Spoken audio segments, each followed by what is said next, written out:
আজ আমি দুপুরের লাঞ্চে বানাবো পাঁচমিশালি সবজি দিয়ে দারুণ একটা ঘন্ট, যেটা গরম গরম ভাতের সঙ্গে খেতে কিন্তু দুর্দান্ত লাগে।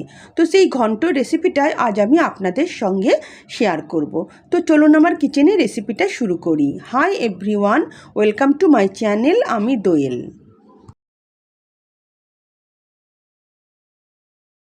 এই ঘন্ট বানাবার জন্য লাগবে কিছুটা পুঁই শাক, যেটা আমি ভালো করে কেটে বেছে দেখুন জলে ভিজিয়ে রেখেছি। তার সঙ্গে নিয়ে নিয়েছি কিছুটা গাটি কচু। দেখুন সেগুলো ভালো করে খোসা ছাড়িয়ে আমি ভালো করে কেটে পরিষ্কার করে রেখে দিয়েছি জল দিয়ে ধুয়ে।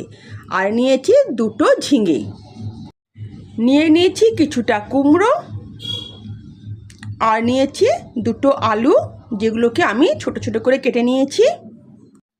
একটা মূলো ছিল, সেই মূলোটাকেও কিন্তু আমি লম্বা লম্বা করে কেটে নিয়েছি। মানে ঘরে থাকা যে কোনো সবজি দিয়ে আপনি এই ঘন্টটা বানিয়ে ফেলতে পারবেন।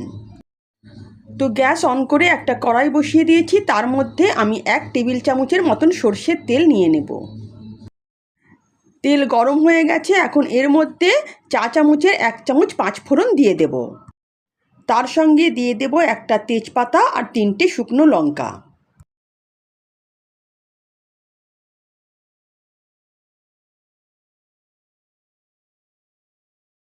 এক মিনিটের মতন 5 ফোড়ন, তেজপাতা আর শুকনো লঙ্কাটাকে তেলে ভেজে নেব।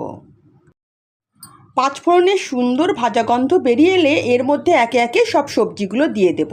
প্রথমে দিয়ে দেব আলু, কচু, আর দিয়ে দেব আমি মূলো। কারণ এগুলো সেদ্ধ হতে একটু দেরি হয়, তাই প্রথমে এই 3টে সবজি দিয়ে আমি কিছুক্ষণ ভালো করে তেলের মধ্যে ভেজে নেব, যাতে এগুলো আধ সেদ্ধ হয়ে যায়। 4-5 মিনিট সবজিগুলোকে ভালো করে তেলের মধ্যে ভেজে নিয়েছি। এরপর দিয়ে দেবো আমি পুঁই শাকটা।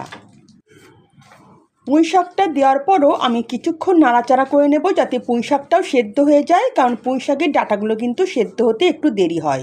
এখন কিন্তু আমি কুমড়ো কিংবা ঝিঙে দেবো না, কারণ এগুলো খুব তাড়াতাড়ি সেদ্ধ হয়ে যায়, তাই এগুলো একটু রান্না করার পর কুমড়ো ও ঝিঙে দেব। 2-3 মিনিট কুমড়ো আর সবজিগুলোকে নাড়াচাড়া করে নিয়ে এবার আমি ঢাকা দিয়ে গ্যাসের ফ্লেম লো করে এগুলোকে একটু সেদ্ধ করে নেব। 2-3 মিনিট পর আমি ঢাকনা খুলে দেখব, দেখুন পুঁই শাকটা খুব ভালোভাবে সেদ্ধ হয়ে গেছে এবং অন্যান্য সবজিগুলো খুব ভালোভাবে সেদ্ধ হয়ে গেছে। এখন আমি এর মধ্যে কুমড়ো আর ঝিঙেটা দিয়ে দেব। তারপর ভালো করে নাড়াচাড়া করে এগুলোকেও সেদ্ধ করে নেব, কারণ এগুলো সেদ্ধ হতে কিন্তু বেশি সময় লাগবে না। এর মধ্যে কিছুটা চেরা কাঁচা লঙ্কা দিয়ে দেব। তার সঙ্গে দিয়ে দেব হাফ চামচের মতন আদা বাটা। আদা বাটা দিয়ে এবার ভালো করে সবজিগুলোকে কিছুক্ষণ নাড়াচাড়া করে নেব, যাতে আদা বাটার কাঁচা গন্ধটা চলে যায়। তারপর একে একে আমি শুকনো মশলাগুলো দিয়ে দেব।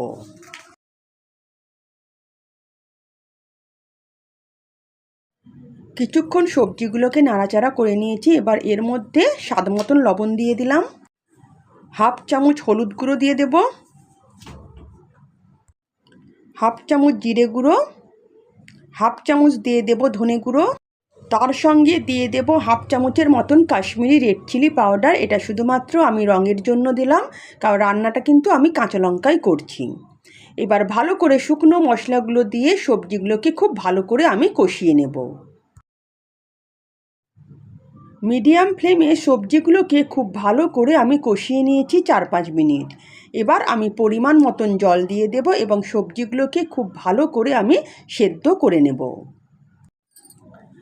4-5 মিনিট খুব ভালো করে নাড়াচাড়া হয়ে গেছে, সবজিগুলো আধ সেদ্ধ হয়ে গেছে। এবার আমি জলটা দিয়ে দেব। এখানে আমি বড় বাটির হাফ বাটির মতন জল দিয়ে দিলাম।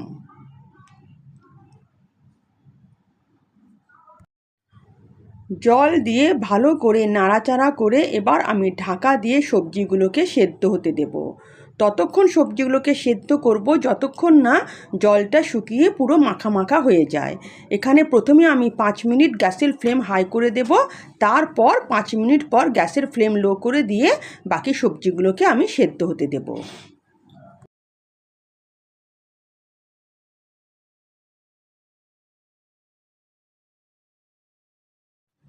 হাই ফ্লেমে 5 মিনিট ধরে সবজিটাকে আমি রান্না করে নিয়েছি।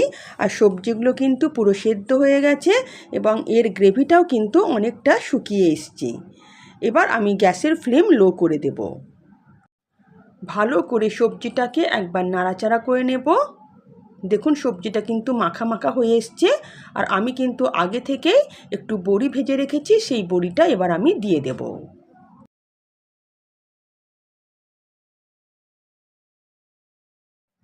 বড়ি দিয়ে আরেকবার ভালো করে সবজিটাকে নাড়াচাড়া করে নেব, যাতে বড়িগুলো সবজির সঙ্গে মিশে যায় এবং কিছুটা সেদ্ধ হয়ে যায়। এখানে কিন্তু আমি গ্যাসের ফ্লেম লো করে দিয়েছি। বড়ি দিয়ে একবার নাড়াচাড়া করে আমি 1 মিনিটের মতন ভালো করে এটাকে রান্না হতে দেবো, যাতে বড়িগুলো একটু নরম হয়ে যায়।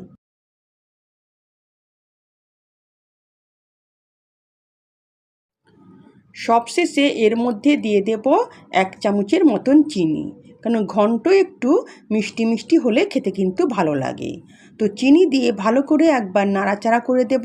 তারপর আমি গ্যাসের ফ্লেম বন্ধ করে দেব এবং নামাবার সময় আমি দিয়ে দেব 1 চামচের মতন ঘি।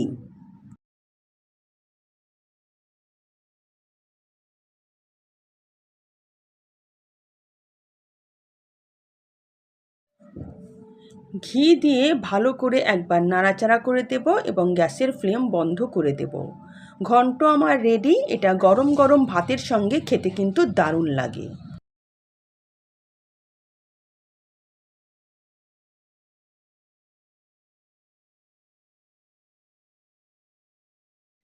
তো যদি আমার রেসিপি আপনাদের ভালো লেগে থাকে তো প্লিজ আমার চ্যানেলকে সাবস্ক্রাইব করবেন আর পাশে থাকা বেল আইকনও প্রেস করবেন, যাতে নিত্য নতুন রান্নার নোটিফিকেশান সবার আগে আপনাদের কাছে পৌঁছে যায়।